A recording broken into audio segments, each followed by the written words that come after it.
So when you talk about releasing conditions and then you talk about business, I know as somebody who has been in a business world a lot, that immediately my first response is, wait a second, I have to have conditions and parameters in my business or my business is going to crumble. I have contracts that are going to have terms and conditions. There have to be terms and conditions around employment.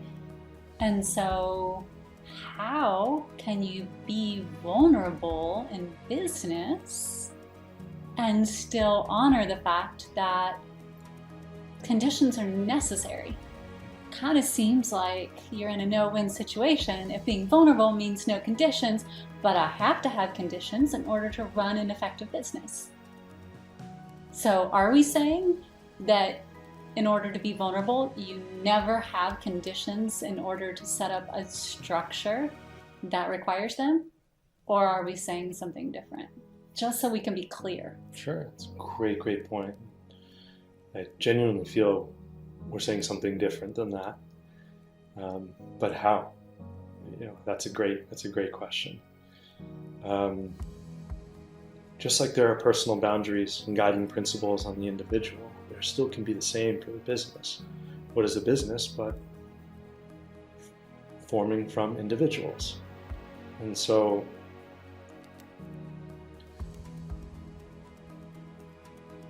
when I first got into business, I was sadly surprised by how much I encountered the energy of, I'm going to screw you over before you screw me over. That was not a fun, when I was kind of bright-eyed, looking to make a difference in the world, young, excited.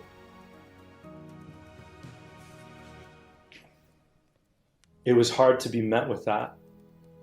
And then the questions, how do we continue to evolve? How do we innovate? How do we make the world a better place if that is the energy? To me, that's a condition. If you do this, then I'll do this. And that's not what we're talking about. We're talking about evolving from that, shifting from that.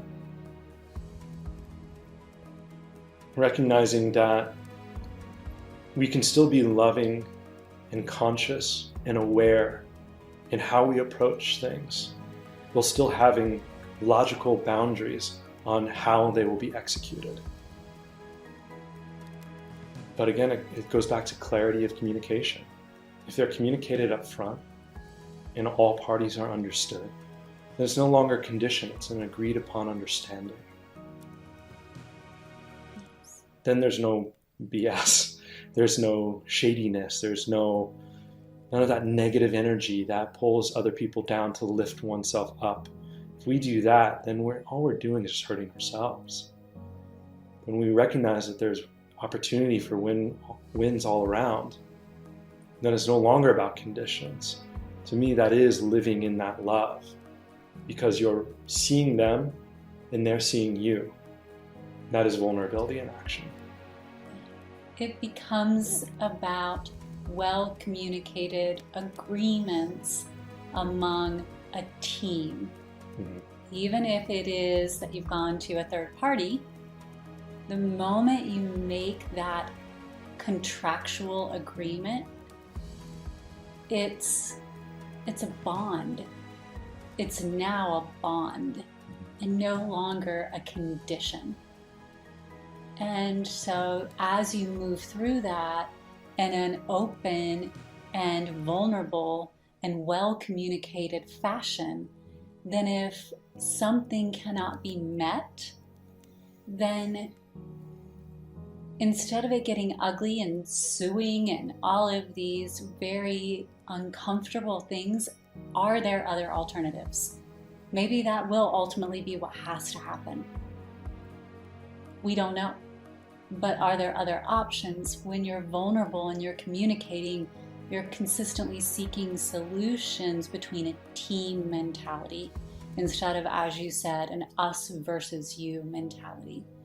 And so it isn't that there aren't defined items that we all contractually agree to.